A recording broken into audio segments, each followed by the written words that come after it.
Hello everyone, स्वागत है आप सभी का इस यूट्यूब चैनल पे। इस यूट्यूब चैनल के द्वारा आप देख पा रहे हैं कि हिंदी का मॉडल पेपर जो 2023 बोर्ड परीक्षा के लिए बिल्कुल जारी हो चुका है। और इस मॉडल पेपर में आप बिल्कुल देख सकते हैं कि 2023 में पूछे जाने वाले वैसे वस्तुनिष्ठ प्रश्न जो आपको निश्चित रूप से मॉडल पेपर में दिया गया है, ठीक है। और इस मॉडल पेपर से आप बिल्कुल अपना तैयारी करके हिंदी में 100 अंक प्राप्त कर सकते हैं। तो देरी नहीं करते हुए वीडियो को शुरू से अंत तक जरूर देखिए। और यदि इस चैनल पर नया है तो सब्सक्राइब करके बने रहिए इस चैनल पर, क्योंकि इस चैनल के द्वारा आपको अभी से लेकर बोर्ड परीक्षा तक इसी प्रकार के ऑब्जेक्टिव सब्जेक्टिव देखने के लिए मिल जाएगा।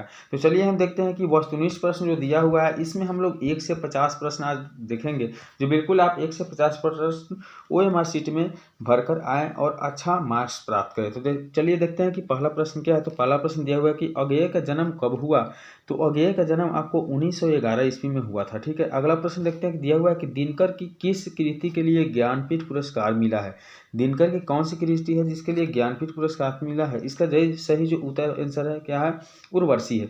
अगला प्रश्न देखते हैं कि नौबत खाने में इबादत साहित्य की कौन सी विद्या है। नौबत खाने में इबादत साहित्य की कौन सी विद्या है। इसकी जो सही उत्तर है वह है व्यक्ति चित्र। क्या है, व्यक्ति चित्र।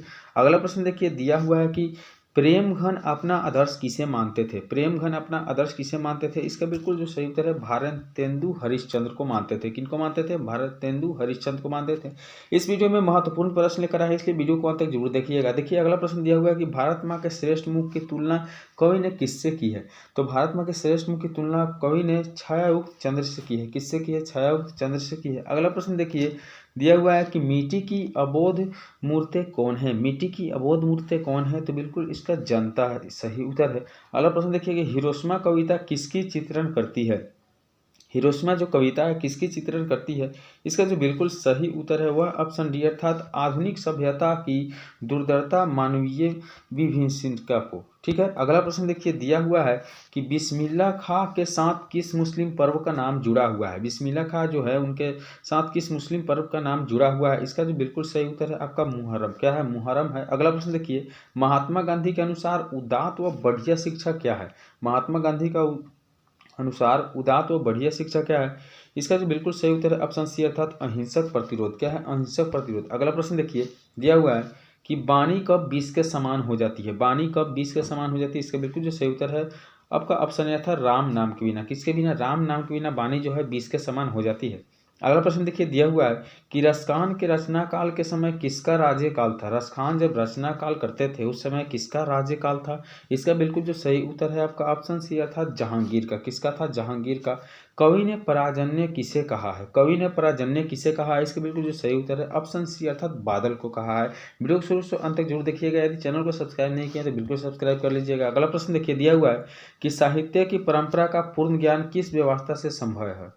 साहित्य का परंपरा का जो पूर्ण ज्ञान है किस व्यवस्था से संभव है। इसका जो बिल्कुल सही उत्तर है ऑप्शन सी, अर्थात समाजवादी व्यवस्था से। किस व्यवस्था से, समाजवादी व्यवस्था से। अगला प्रश्न देखिए कि पंडित बिरजू महाराज का जन्म कब हुआ। पंडित बिरजू महाराज का जन्म था वो कब हुआ था। तो 4 फरवरी 1938 ईस्वी को। कब हुआ था, 4 फरवरी 1938 ईस्वी के। अगला प्रश्न देखते हैं, दिया हुआ है कि ल मादामोजेल द अभिनय किसकी कृति है। तो द मादामोजेल द अभिनय किसकी कृति है। तो इसका जो सही उत्तर है ऑप्शन बी, अर्थात पिकासो की कृति है। किसका कृति है, पिकासो की कृति है। अगला प्रश्न देखिए, दिया हुआ है कि ला शतरुज की धार्मिक उपयोग कब से कब तक होता रहा है। ला शतरुज जो है उसका धार्मिक उपयोग कब से कब तक होता रहा है। इसका बिल्कुल जो सही उत्तर है ऑप्शन डी, अर्थात 14वीं सदी से फ्रेंच क्रांति तक। कब, 14वीं सदी से फ्रेंच क्रांति तक, बिल्कुल याद रखिएगा।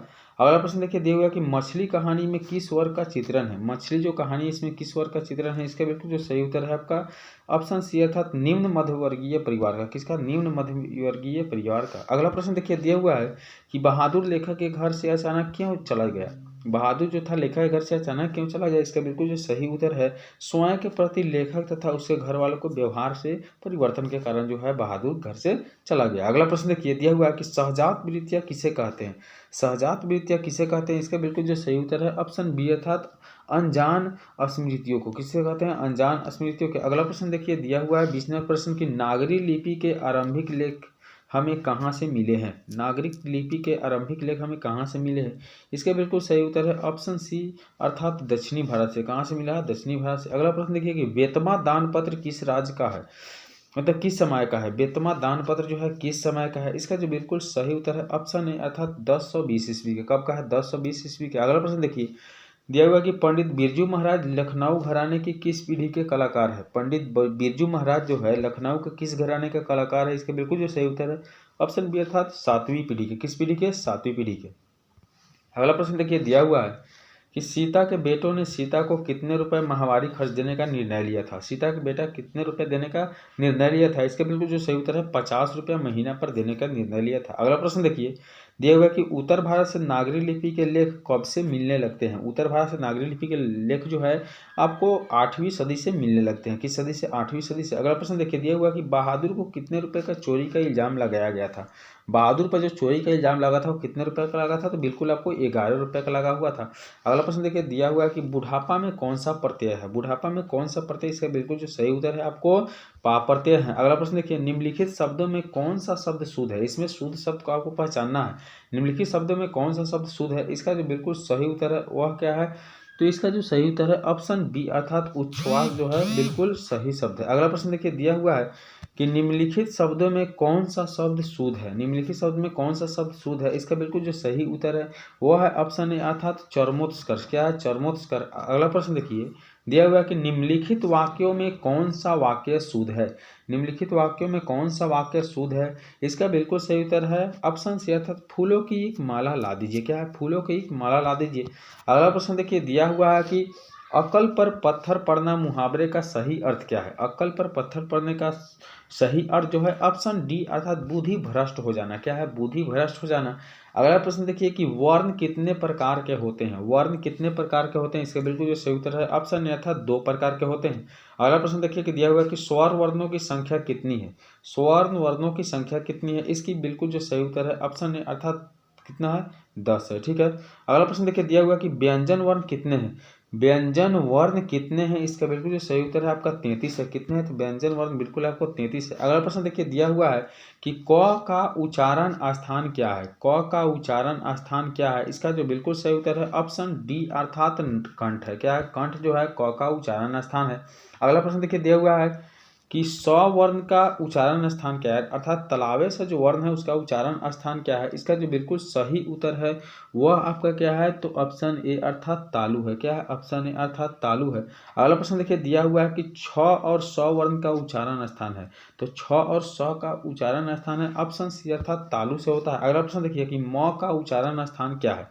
म का जो उच्चारण स्थान है वह क्या है, तो वह ऑप्शन सी अर्थात नासिका के द्वारा म बोला जाता है। अगला प्रश्न देखिए, दिया हुआ है कि न का उच्चारण स्थान क्या है, तो न का जो उच्चारण स्थान है वह बिल्कुल आपका ऑप्शन बी अर्थात नासिका के द्वारा बोला जाता है। अब दीर्घऊ का उच्चारण स्थान क्या है। अगला प्रश्न में दिया हुआ कि दीर्घऊ का उच्चारण स्थान क्या है, इसका बिल्कुल जो सही उत्तर है ऑप्शन बी अर्थात ओष्ठ के द्वारा उच्चारण किया जाता है। अगला प्रश्न देखिए, हिंदी में वर्णों की कुल संख्या कितनी है। हिंदी में वर्णों की कुल संख्या कितनी है, तो 44 है, इसका बिल्कुल सही उत्तर। अगला प्रश्न देखिए कि अ का उच्चारण स्थान क्या है। अ का उच्चारण स्थान क्या है, तो बिल्कुल इसका सही उत्तर है कंठ है। अब हम देखेंगे कि ल का उच्चारण स्थान क्या है। अगला प्रश्न है कि ल का उच्चारण स्थान क्या है, इसका बिल्कुल जो सही उत्तर है वह ऑप्शन है अर्थात दांत के द्वारा ल का उच्चारण होता है। अगला प्रश्न देखिए, दिया हुआ है कि ए और ए का उच्चारण स्थान क्या है। ए और ए का उच्चारण स्थान क्या है, इसका बिल्कुल जो सही उत्तर है ऑप्शन ए अर्थात कंठ और तालु के द्वारा ए और ए का उच्चारण होता है। अगला प्रश्न देखिए, दिया हुआ कि अंग का उच्चारण स्थान क्या है। अंग का स्थान जो स्थान है वो क्या है उच्चारण का, इसका बिल्कुल जो सही उत्तर है आपका ऑप्शन डी अर्थात नासिका द्वारा बोला जाता है। अब देखें अगला प्रश्न कि र का उच्चारण स्थान क्या है, तो र का जो उच्चारण स्थान है वह आपका ऑप्शन डी अर्थात मूर्धा है। कौन सा है, मूर्धा है। अगला प्रश्न देखिए कि मूर्धन्य स का उच्चारण स्थान क्या है। मूर्धन्य स का उच्चारण स्थान क्या है, इसका बिल्कुल सही उत्तर है आपका मूर्धा है। अगला प्रश्न देखिए, दिया हुआ है कि हर्षई और दीर्घई उच्चारण स्थान क्या है, अर्थात हर्षई और दीर्घई का उच्चारण स्थान क्या है, इसका बिल्कुल जो सही उत्तर है ऑप्शन सी अर्थात तालु के द्वारा हर्षई और दीर्घई का उच्चारण किया जाता है। अगला प्रश्न देखिए कि प और व का उच्चारण स्थान क्या है, तो प और व का उच्चारण स्थान ऑप्शन ए बिल्कुल इसका सही उत्तर है दंत और ओष्ठ के द्वारा होता है। अगला प्रश्न देखें कि सूरदास शब्द में कौन सी संज्ञा है। सूरदास शब्द में कौन सी संज्ञा, इसका बिल्कुल सही उत्तर है व्यक्तिवाचक संज्ञा। अगला प्रश्न देखिए, दिया हुआ है कि स्थिर कौन सी संज्ञा है, स्थिर जो है कौन सी संज्ञा है, इसका बिल्कुल सही उत्तर है ऑप्शन बी अर्थात भाववाचक संज्ञा। तो आज की वीडियो पे इतना ही, मिलते हैं अगले वीडियो में, तब तक के लिए बाय। वीडियो को शुरू से अंत तक देखने के लिए धन्यवाद। यदि चैनल को अभी तक सब्सक्राइब नहीं किया है तो सब्सक्राइब करके बेल आइकन को जरूर प्रेस कर लीजिएगा। चलिए मिलते हैं अगले वीडियो में, तब तक के लिए बाय बाय।